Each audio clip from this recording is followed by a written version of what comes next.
exclusive poll.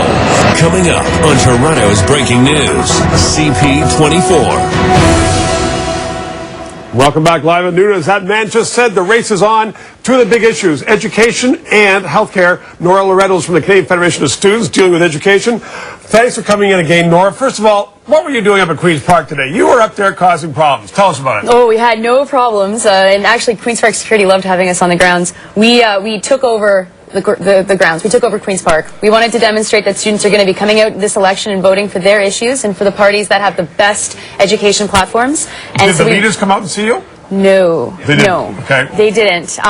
But we did cover it in caution tape, and there was a lot of interest from folks that were walking around the grounds, especially tourists, wondering how bad our system might be for us to be standing there. How bad is the system? You've seen, I want to talk about what it is right now. Yeah. You've seen the platforms of all three parties, particularly yesterday. Only with one. Dalton McGuinty. We only have one party that's got an education platform. The Conservatives are going to be announcing something further to their change book in the next couple of weeks. Oh, and the NDP hasn't announced anything yet. But their platforms are out. What does that mean if they say their platforms are out and they haven't talked about education? I think that both parties know that this is going to be a big issue in this election. So they're saving it up for a bigger bang. And they want to make a big bang and make a big announcement about it. Well, Yeah. I mean, the Premier's speech yesterday, we carried it live here on CP24. A lot of it was dealing with education. What do you think of that?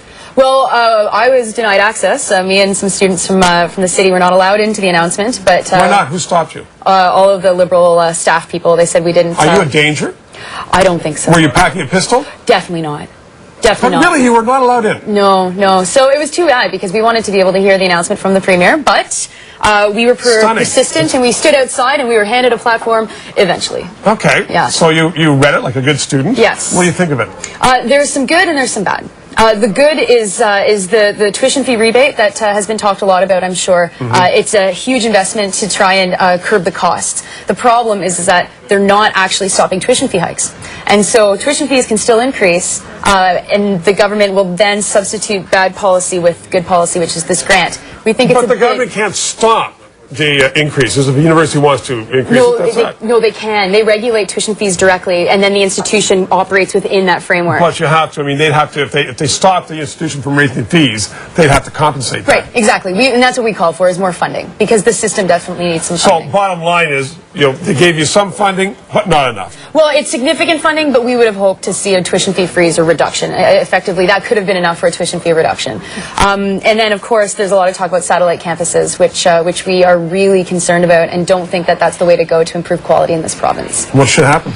Ontario might need another university. If it's the case that our schools are currently at capacity, we shouldn't have Laurentian setting shop up in Barrie and Laurier setting up shop in Milton. Well, they just want to share the market, don't they? I mean, that's from their point of view, that's really good. They do, but what happens is when the satellite campus in Barrie, which currently operates, students are told that they can get a degree there. Then they get to third year and they say, oh, but you can't get an honors degree, so you have to move to Sudbury to finish. So there's a few things that you have to correct.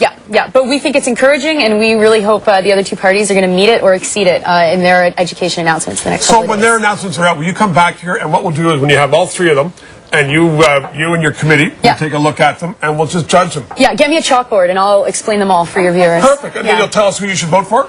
I can suggest who has the best policies, and then, of course, it's up to you to decide. And Rover and I are always looking for direction. No question about that. Well, have me back anytime. I love being on. We'll see you before the election then. Yes, hopefully. Nora, thank you very much for coming in. Thank you. And I'm glad you didn't get arrested yesterday at the announcement or today at Queen's Park. Yeah. Good for you. Okay. And there we have it. We're going to have her back before the end.